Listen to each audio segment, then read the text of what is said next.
warahmatullahi wabarakatuh. Halo anak-anak, gimana kabarnya? Semoga kalian baik-baik aja dan sehat selalu ya. Bu Ina mau memberitahukan kalian kalau Bu Ina akan mengajar kalian bahasa Indonesia di kelas 4. Assalamualaikum warahmatullahi wabarakatuh.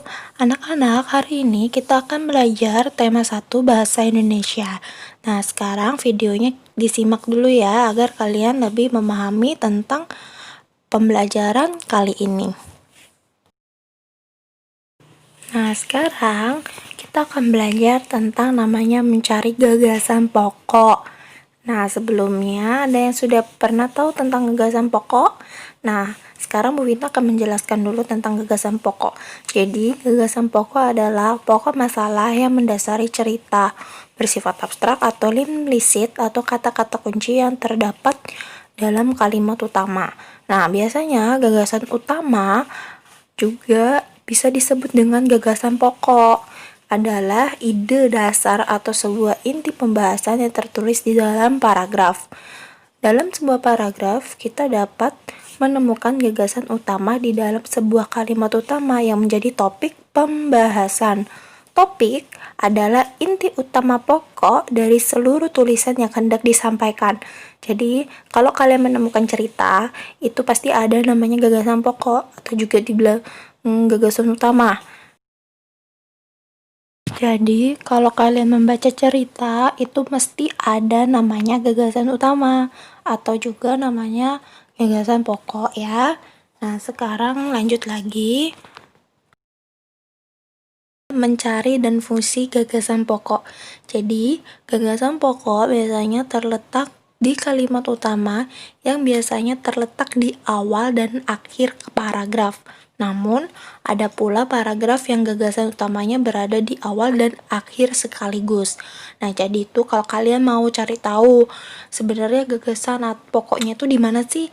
Nah, letak awal di awal paragraf kalau kalian mau mencari. Ada juga di akhir, tergantung pembuatnya bagaimana. Nanti kalian tinggal cari tahu aja intinya dari cerita itu apa sih. Nah, bisa dilihat dari paragraf. Dan fungsi gagasan pokok itu apa? Jadi, sebagai dasar dalam mengembangkan paragraf, sehingga dalam satu paragraf terdiri dari satu gagasan pokok dan beberapa gagasan penjelas. Jadi, fungsinya itu untuk memperjelas lagi. Oh, itu yang namanya gagasan pokok. Nah, ngerti ya anak-anak? Selanjutnya, di sini ada contoh. Di halaman 9 buku sebatik tema 1 kelas 4A yang spasi 1. Coba dibuka bukunya. Nah, sekarang perhatikan contoh paragraf berikut. Indonesia adalah salah satu negara kesatuan yang di dalamnya dipenuhi dengan keragaman serta kekayaan. Ada berbagai suku, bangsa, dan budaya serta ras, daerah, dan juga agama. Masih banyak lagi keragaman budaya yang ada di Indonesia. Sekalipun dipenuhi dengan keragaman, Indonesia bisa mempersatukan hal itu sesuai dengan semboyan yang dimiliki oleh negara, yaitu Bhinneka Tunggal Ika. Adapun makna dari Bhinneka Tunggal Ika sendiri adalah sekalipun berbeda-beda namun tetap satu jua. Nah, Bu Wina punya jawabannya nih di sini ya. Diperhatikan dulu jawabannya agar tahu sebenarnya gagasan pokok itu seperti apa sih. Nah, ini dia.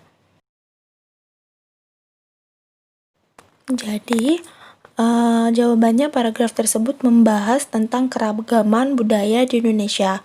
Gagasan pokok dari paragraf tersebut adalah keragaman budaya bangsa Indonesia. Jadi gampang ya. Pokoknya gini kuncinya. Kalian harus memperhatikan dulu, kalian baca dulu dengan baik, teliti. Nah, nanti kalian tahu gagasan pokoknya tuh di mana. Biasanya diingat, gagasan pokok itu inti dari sebuah cerita.